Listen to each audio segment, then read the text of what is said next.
arrosoir yi war a mën a yor di ko roose suñ borom itam indil ñu am ndoxam loolu yaakaar da cay mën a juddoo kon ñuy ñaan yaakaar jooju dara bañ cee yàkkeeku ba li ñuy séntu ci bés bi rek ñu am ci lu kawe suñ njort kon sur ces images ñi ngi gis njiitu réew mi di le président Bassirou Diomaye Diakhar Faye ak kilifa yi nga xam ne itam ñoom la àndal ak kilifa yi ñu fi fekk itam ñu wàcc ndànk nuyoonte ak ñi nga xam ne itam ñoom la ñu war a nuyoonteel ñu teeru leen itam gàttandu leen saafonte ak ñoom buñ jógee ci loolu mu daal di yegg fi nga xam ne itam foofee la ñu war a mën a jëmbate garab gi ñu xamal nañu sànq itam ne incha allah ak ñaan mooy jiit ci lu nekk dinañu ñaan ngir ñaan suñu borom mu barkeele li ñu def ngir ñaan suñu borom itam garab gii ñu fiy jëmbat ak garab yi ñuy jëmbat mu am fi ay ati at am fi njariñ am itam loo xam ne itam lu mu mën a indil réew mi la te ñu ànd ko ak garab gi ànd ko ak ñi nga xam itam ñoom ñoo ko fi jëmbat ba ñeneen itam fekk ko fi loolu doon loo xam itam luy jaral askan wi lay doon kon daal loolu mooy itte ji loolu mooy taxawaay bi loolu mooy itam tànk yi nga xam ne nii moom la ñuy dox fi kilifa réew mi nag mi ngi noonu moom président Bassirou Diomaye Diakhar Faye ci ko li muy diyoonteel di ministre de l'environnement gouverneur Njaareem ndax moom nag moom mooy jiite région bu Njaareem ak maire yi nga xam itam ñoom ñoo fi nekk loolu mooy waral rek ak ki nga xam ne moo doon Serigne Bassirou Serigne Abdou Khadre moom nga xam ne nii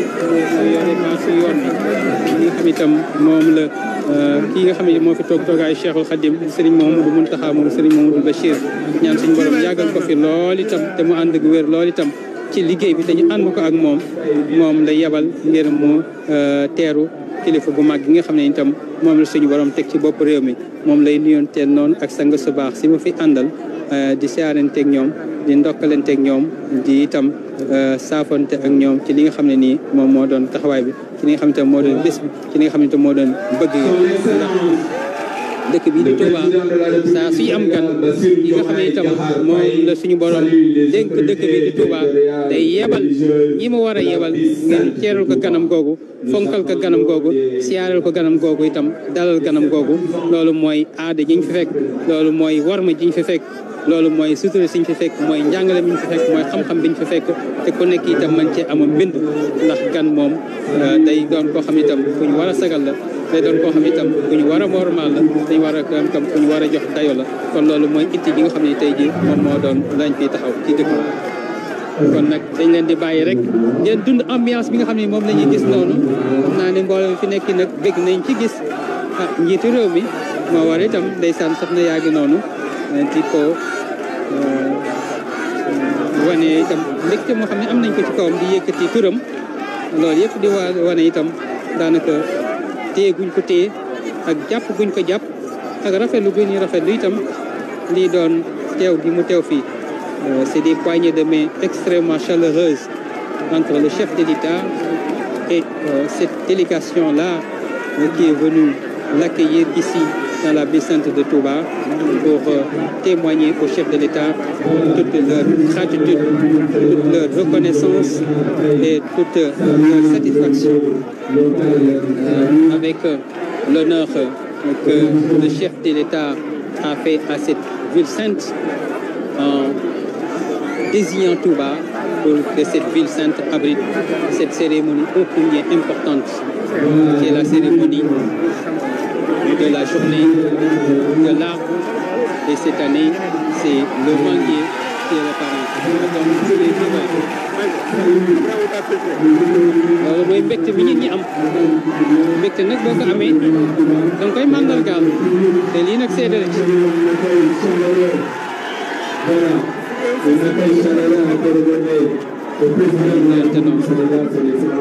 Monsieur Bassirou Diomaye Diakhar Faye.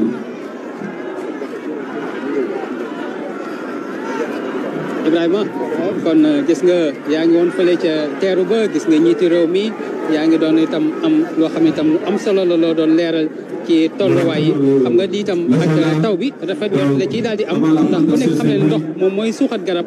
nga am na ay arrosoir waaye itam am na li nga xam ne itam moo doon taw bi ñu suñu borom yéen kon mel ne ni mbir mi moom day ñëw rek daal jubal directement fële kon fokk ñu xam naa ne rek ngay jege ji foofu ak micro bi itam ngir lépp loo xam ne itam mën na faa teew rek gannaaw ñu koy jot li Ibrahima Ndong mi ngi noonu. Ministre de l'Environnement et la Transition écologique et de la conservation des sols de Bénin, le colonel-major Babacar. D'autres autorités. Et nous sommes en train de vivre la cérémonie symbolique de plantation d'arbres par le chef de l'État, le président Bassirou Diomaye Diakhar Faye,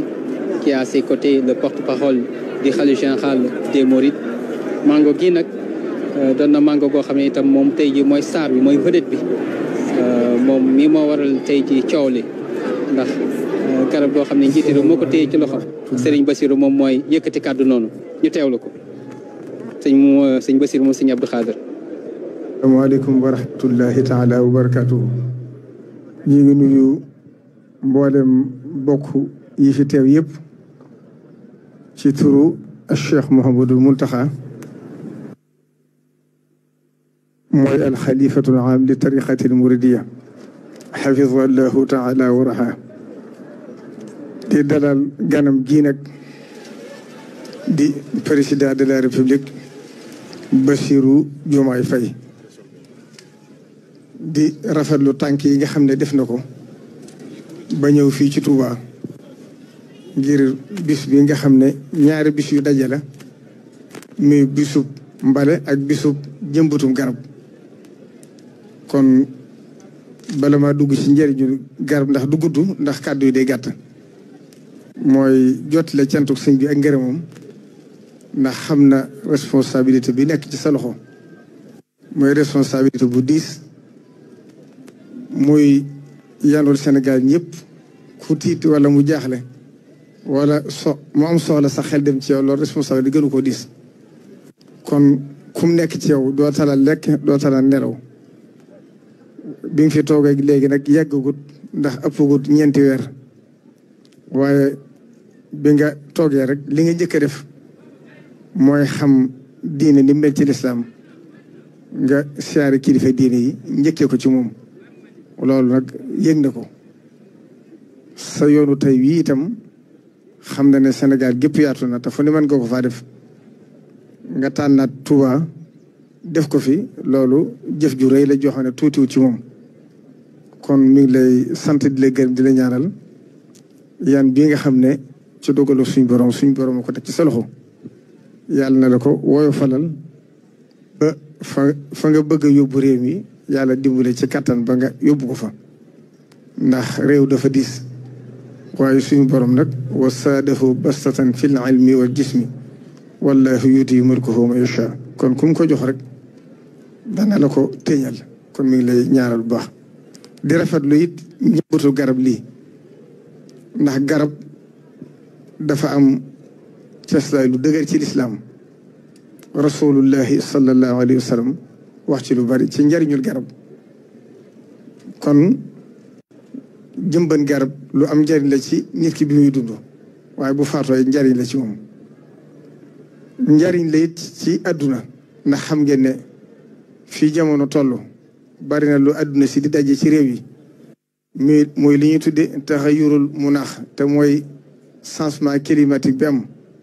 fi daa sedd di tàng fii sedd di tàng di wàññiku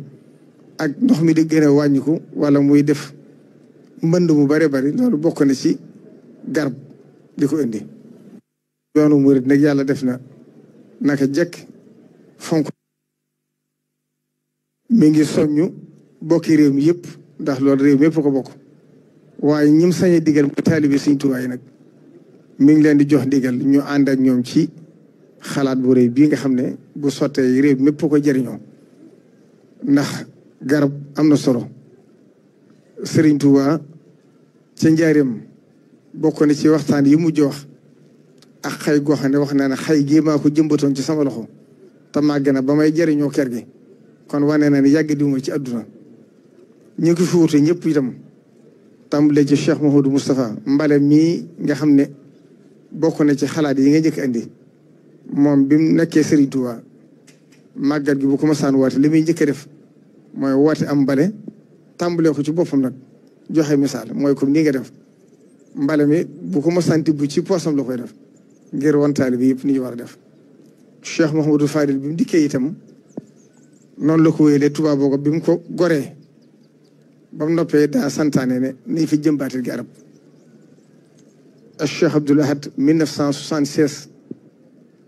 woote ba mu woote woon góor Touba belal ngir ay tool ba mu noppee dafa wax ne booba ëppoon na téeméeri junniy garab yoo xam ne desoon na mu séddale ko réew mi ngir xam ne réew mi ko war a bokk ndax lam laajoon nit ñi dañu andi lu ko ëpp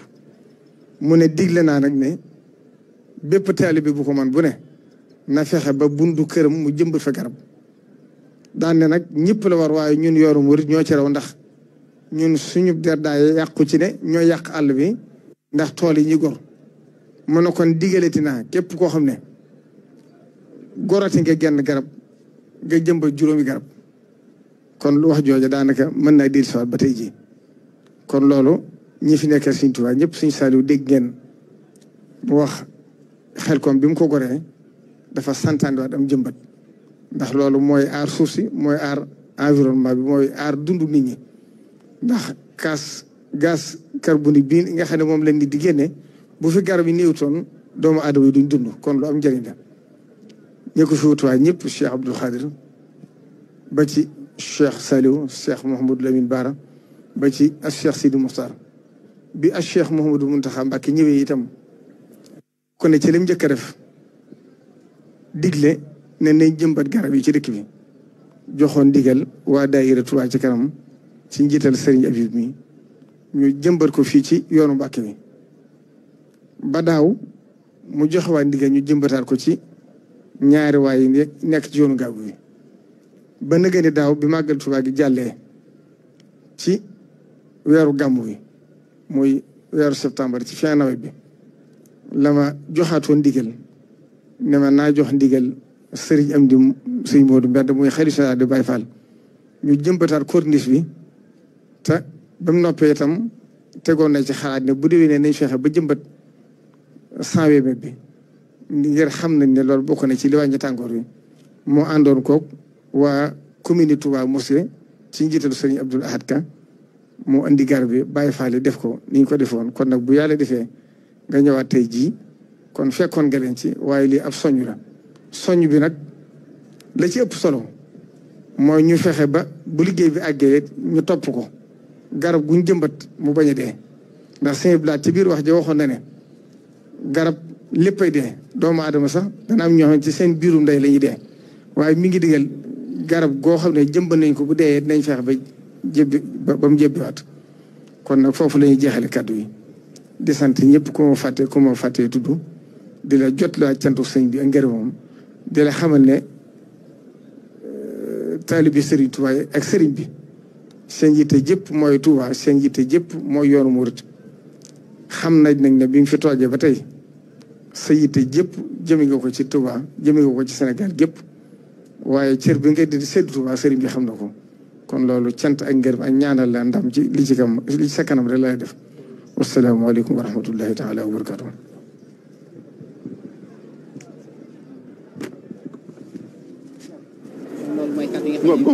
ci Serigne Bassirou moom Serigne Abdou Khadre fi mu nekk nii nag njiitu réew mi ci boppam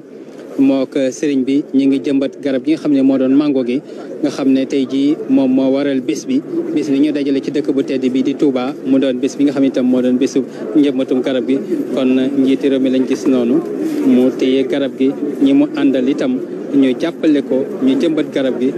ba li nga xam ne itam moo doon yaakaar jiñ ci am itam dara bañ cee yàkkee ko njiitu réew moo jàppal noonu boppam peel bi ngir mën a liggéey bi nga xam ne itam liggéey bu ñuy def la saa suñuy jëmbat garab di jël itam suuf sañ ca gase di ko ca delloo ca kan ma nga xam ne itam moom la ñu gas fefe ngir mën caa jëmbat garab gi kon nag peel baa ngi noonu garab gaa ngi noonu kan maa ngi noonu nañu koy itam suulee ngi noonu ngir lépp loo xam ne itam moo doon la koy màndargaal rek mu doon lu ñuy wattu di ko sàmm di ko roose ak itam di ko toppatoo ba lii nga xam ne itam moo doon yaakaar jiñ ci am dara bañ cee yàkkeeku garab gi nag moom xam naa ne garabu kilifa lay doon ndax kilifa yi nga xam itam ñoo ko téye ci seen itam loxo yu tedd yi daal di itam barkeelu ci liggéey bi am itam ñaan goo xam ne nag da cee jiitu ñaan googu ngir mën a lépp loo xam ne nii itam moo doon la koy barkeelal la koy dundal la koy suuxat mu bañ a doon ndox ba rek bañ a doon suuf sa waaye ñaan nga xam itam suñu borom moo ñuy sàkk itam ngir ñu koy ñaan ndax moom moo sàkk ku koy ñaan itam bëgg kuy torox la itam di xam ne garab gi ñu jëmbat tey jii bu jébbee bu saxee bu itam naatee suñu borom la bu itam amee meññeent suñu borom la bu amee ker suñu borom la buñ ci keppaaroo suñu borom la ñi nga xam ne itam ñoo doon jaam ñu ko def nag wàkkil suñu borom rek ngir xam ne suñu borom moo bind garab gi bind jaam ñi te itam muy borom garab gi di borom jaam ñi di borom dundee fi di borom itam lépp loo xam ne itam moom la sàkk kon nag bu ñu sàkkee sàkk garab gi te itam mënuñoo dem te ànduñoo garab gi te garab gi itam mënut a dem te àndul ak ñun kon loolu moo waral itam ñu mën a gën a mën a sàmm garab gi rek gën koo mën a suuxat gën ko itam mën a daanaka dara jaal ñi nga xam ne noonu la ko suñu borom fonkee naam doomu aadama la gën a fonk waaye nag lim bind itam bari na te bokk na ci garab te ku xam garab itam ne muy jariñe doomu aadama ak itam la koy jariñ doomu aadama war a mën a sàmme war koo mën a wattoo ndax la mu doon bindee fa suñu borom kon loolu ku ci am jàngat boobu rek di nga gën a bàyyi xel ci garab gi nag mi ngi noonu daanaka jëmbët nañu ko teg nañ ko fi ñu ko war a teg ñaan nañ ci am nañ ci yaakaar yàlla bu yaakaar jooju yàkkeeku dégg nañ itam kàddu yi nga xam ne moo tukkee ci Serigne Bassirou moom Serigne Abdoul Khadr fàttali ne Serigne bu mag bi fonk woon garab fàttali itam ne Serigne Mamadou Moustapha mi nga xam ne moo fi njëkk a toog toogaay Serigne bi fonke woon garab fàttali itam ne Serigne Abdoul Ahad itam yàlla suñu borom yokk ay leeram fonke woon garab waaye fàttali itam li nga xam ne nii moom moo doon suñu borom mi sàkk jaam yi sàkk garab yi te garab doon ab jaamam itam di ko jëmbat noonu mu fonki garab ak nañ ko war a mën a warmaale nañ ko war a mën a itam joxe cër bi nga xam ne moom la ko suñu borom jox ndax loolu yëpp dafay bokk ci gën a xam itam dayoo suñu borom gën a itam bàyyi xel li nga xam ne ni moo doon sañ-sañu suñu borom garab gi nag ñu ngi cay daanaka indil tableau bi nga xam ne mooy mandargaal ne nii la ñu ko jëmbatee mu nekk lañ ca bind turu garab gi mu doon mango gi ñu ca bind ko ci wàllu tubaab wax itam njaboot ga mu bokk mu doon famille am wax itam ki nga xam ne moom moo ko jëmbat di président Bassirou Diomaye Diakhar Faye kañ la ko jëmbat mu doon itam ñeenti fan ci weer wi ñu nekk nii ak fi mu ko jëmbatee itam ci dëkk bi ak la nga xam ne itam moom moo doon itam jamono yam ko jëmbatee loolu yëpp kon garab gi day am carte d'identité lii moom moo doon identité garab gi njabootam ak fa nga xam itam noonu lañ ko taxawale laalee nag ci agenda njiitu réew mi ak itam ci chronologie événement yi fi war a am nañu war a toftale loole gannaaw ba ñu ñaanee gannaaw kàdduk porte parole bi ñu jëmbat garab gi itam incha allah nes tuuti dina am kàddu yoo xam ne nii dina tukkee ci njiitu réew mi moom président Bassirou Diomaye Diakhar Faye ci li nga xam ne itam moom moo doon étude ji ak tolluwaay ak taxawaay bi loolu nes tuuti lay doon incha allah kenn fi nag ñoom garab gaa ngi noonu kilifa yaa ngi noonu kàddu gaa ngi noonu nes tuuti rek ni ko kii fii nga xam ne moom la sëriñ bi yebal mu doon itam sëriñ Bassirou moom sëriñ Abdou Khadr ki nga xam ne moo doon njiitu réew mi di président Bassirou Diomaye Diakhar Faye dina dem ni ci pupitre bi am kàddu yoo xam ne itam dina ko yëkkati. Nous allons devoir très respectueusement suivre l'allocution du président de la République, le président Bassirou Diomaye Diakhar Faye, qui va faire une allocution en deux versions. En wolof d'abord, puis en français. Le président qui se dirige vers le pupitre pour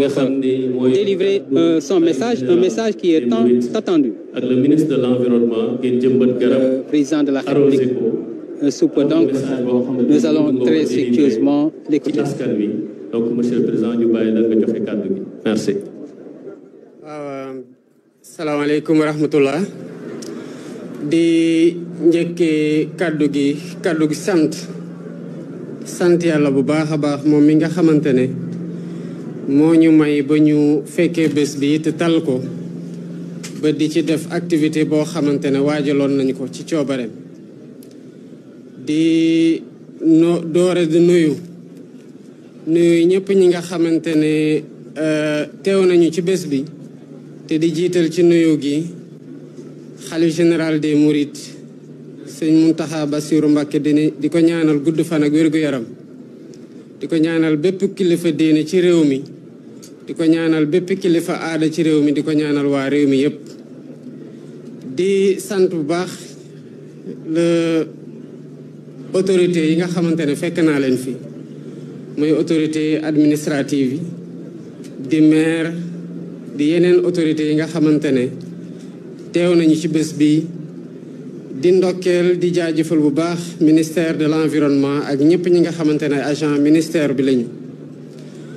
di jaajëfal bu baax ñi nga xamante ne taxaw nañ am nañ taxawaay gu mucc ayib ci bés bi di beral loxo nag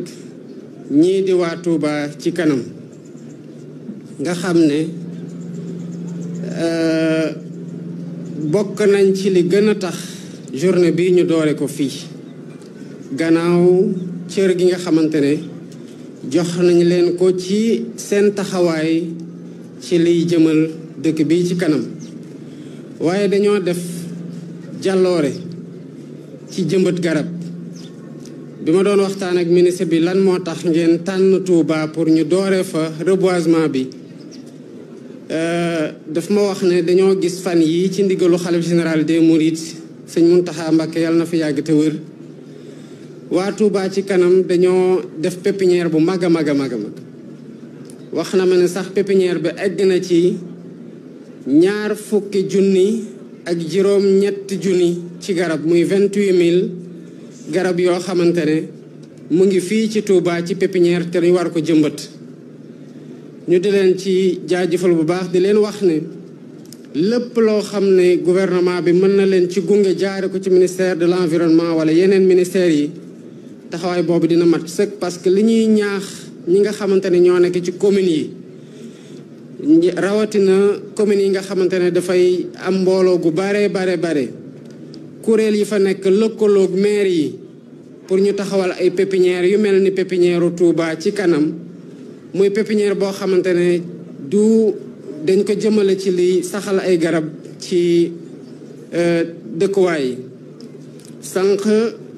le porte-parole xalif bi ñu sëñ Bass Abdou Khadre ma koy jaajëfal bu baax ci teewaayam ak ci kàddu yu rafet yu mu yëkkati mu ngi wax ne ci ndigal yi sëñ Touba joxe woon ci jëmbat garab di ci ñaax taalibe yi def ko lal ci garab bu amul dund ju mën a am ci kaw suuf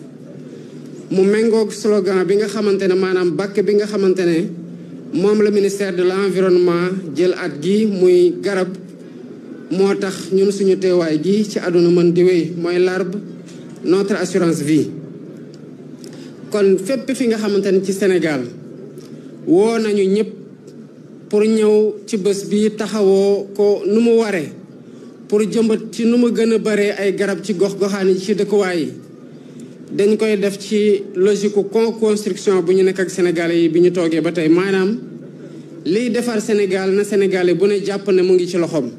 ni mu nekkee ci loxo président de la République nu mu nekkee ci loxo ministère de l'environnement nu mu nekkee ci loxo bépp agent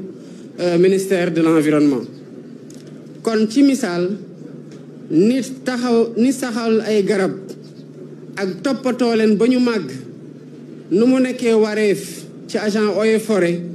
noonu la nekkee wareef ci bépp citoyen Sénégal bi nga xamante ne bëgg nga di dox di gis ay garab bëgg nga booy dox ba sonn nga am foo feexloo ci ronu garab bul xaar ne garab boobu keneen moo ko war a jëmbat ba mu sotti nga ñëw toog ci suuf si waaye yow tamit da nga am cëru ak devoiru saxal ay garab di leen toppatoo 28000 arbres maanaam 20 junni ak juróom-ñett ci garab yoo xamante ne ci ren gi kese waa Touba ci kanam saxal nañu ko balaa muy am sens ñëpp ñi nga xamante ne ñoo dëkk Touba taxawoo ci li tax ñu arrosé ko ba nawet bi génnee ba garab yi mën a dund. waaye ministère de l'environnement boo xoolee ci lu mu recensé yëpp ci ay garab ren gi ëpp na 5 millions juróomi millions ci ay garab yoo xamante ne ci journée gi ren gii nii rek war nañ ko jëmbat ci gox-goxaan yi Sénégal yëpp. ngallaawaay nañu fexe ba ci 5 millions yooyu li ci gën a bare mën a dund ba taxaw ndax bu ko defee at bu ne bu yàggee Sénégal naataange dina fi dellu ci waat jaare la ko ci garab foo tourné gis ay garab te mu doon loo xamante ne day gën a ñongal dund gi ci biir Sénégal. kon sant nañ ñëpp ñi nga xamante ne ñu gis leen ñu bañ leen gis ñu dégg leen ñu bañ leen dégg wala ñoom ñu gis ñu wala ñu bañ ñoo gis ci journée bi ci suñu taxawaay ñu ngi dem di jëmbat ay garab ci moment bii ñu toll nii di ko defee Touba ñu xam ne lii rek symbolique la ci dayob dëkk bi waaye symbolique la tamit ci taxawaay waa dëkk bi ci yàgg saxal ay garab te gën cee taxaw ñu gën di leen ñaax di leen ndokkeel di leen jaajëfal di leen jox tamit mu doon royuwaay ci ñeneen ñi nga xamante ne ñu ngi ciy góorgóorlu ak ñeneen ñoo xamante ne war nañ cee gën a góorgóorlu ndax bu ko defee ñun ñëpp buñ ko bokkee ci Sénégal am taxawaay boobu bu yàggee lépp luy avancé désert ak désertification ak ci fépp fu mu mën di nekk ci Sénégal dinañ ci ànd saafara ci nu mu gën a gaawee lii moo nekkoon luñ koy dooree di mujjee ci gën a ñaax ñi ci am taxawaay di leen gën a soññ waaye tamit di leen jaajëfal bu baax a baax muy ñëpp ñoo xam ne taxaw nañu ci jëmbatal ay garab tey waaye ñi nar a taxaw tamit pour gën a suuxat garab yooyu ci di leen arroser ci di leen toppatoo ci di leen ñàgg pour dal gën bañ leen yàq lii moo nekkoon kàddu yoo xamante ne bëggoon naa ko sotti ci bés bi di leen sant bu baax a baax salaamaaleykum wa rahmatullah. Jërëjëf, Monsieur le Président. Un petit résumé en français, s'il vous plaît. Je voudrais d'abord rendre grâce à Dieu de nous avoir donné l'occasion d'être témoins de ce jour et de nous avoir permis de le tenir comme nous l'avions prévu depuis des mois. La journée du 4 août est une journée nationale consacrée à l'arbre au Sénégal. Cette année, le ministère de l'Environnement a décidé, parce que c'est rotatif, a décidé de tenir le lancement de cette journée à Touba. Je voudrais d'abord saluer le khalife général des Mourides et saluer l'ensemble des disciples, des autorités religieuses et coutumières ici et partout dans le pays et rendre hommage à tous les citoyens sénégalais qui ont fait de ce jour ce qu'il est en train de devenir, à savoir une journée de réussite dans le reboisement. La journée d'aujourd'hui, il faut le comprendre, c'est juste une journée de lancement. Mais planter des arbres et s'en occuper doit être un comportement quotidien toute l'année. Une chose aussi est de planter des arbres, une autre est de s'en occuper afin qu'on puisse assurer la survie des arbres que nous sommes en train de planter ou tout au moins d'assurer un taux de survie extrêmement important par rapport au nombre d'arbres qui ont été plantés. C'est l'occasion pour moi de rendre grâce et de plutôt encourager et remercier Touba Ca Kanam qui a fait cette année une pépinière de 28 000 pieds et de le donner en exemple à toutes les communes du Sénégal, à toutes les associations au sein de ces communes, qu'ils comprennent que reverdir le Sénégal doit être entre les mains de chacun. Il est de la responsabilité de tout citoyen de contribuer, comme nous sommes en train de faire dans une logique de co-construction, à ce qui va reverdir le Sénégal. Il s'agit de planter des arbres toute l'année, mais il s'agit surtout de s'occuper des arbres qui sont plantés pour que le taux de survie maximal puisse être assuré. Cette année, ça se passe ici. D'autres années, ça va se passer ailleurs. Mais c'est juste une journée de lancement que les citoyens doivent perpétuer chaque jour dans l'année, tant dans le reboisement que dans l'entretien des arbres qui ont été plantés. Et me réjouir de ce que la journée connaît un engouement certain partout au Sénégal. Féliciter le ministre de l'Environnement et de la Transition écologique et l'ensemble des agents du ministère pour leur dévouement à cette journée et l'ensemble des citoyens au Sénégal, partout où ils soient, qui sont en train de célébrer cette journée et d'en faire une journée qui sera davantage ancrée au-delà du calendrier républicain, mais dans les habitudes et dans la nette compréhension qu'il nous faut des arbres pour notre assurance vie, comme l'a rappelé le porte-parole du Khalif, Seigne Bass Abdou Khadre, mais aussi comme l'a retenu le ministère de l'Environnement comme slogan cette année, à savoir l'arbre, notre assurance vie. Merci beaucoup pour votre présence et merci pour l'engagement de tout le monde partout au Sénégal pour faire de cette journée une journée de franc succès. Merci beaucoup. Voilà, nous venons donc de suivre l'adresse du président de la République, le président Bassirou Diomaye Diakhar Faye, qui a présidé cette cérémonie de plantation d'arbres, le manguier qui est l'arbre parrain. Avant son adresse, nous avions eu l'occasion de suivre également Alors, cette plantation effective de cet arbre-là est le message du porte-parole du Khalife général des Mourides, Serigne Bassirou Ibn Serigne Abdou Khadr Mbacké. C'était un moment extrêmement important. C'était d'ailleurs le point d'orgue de cette cérémonie. Le président de la République qui est dans l'enceinte de cette concession, de cette belle villa qui est érigée ici pour accompagner et pour accueillir les hôtes de Cheikh Bamba Khadim Rassoul, qui est la villa des hôtes située ici au niveau de l'héliport. Kon ñi fàtte ne ñu ngi fii ci dëkk bi di Touba njiitu réew mi di président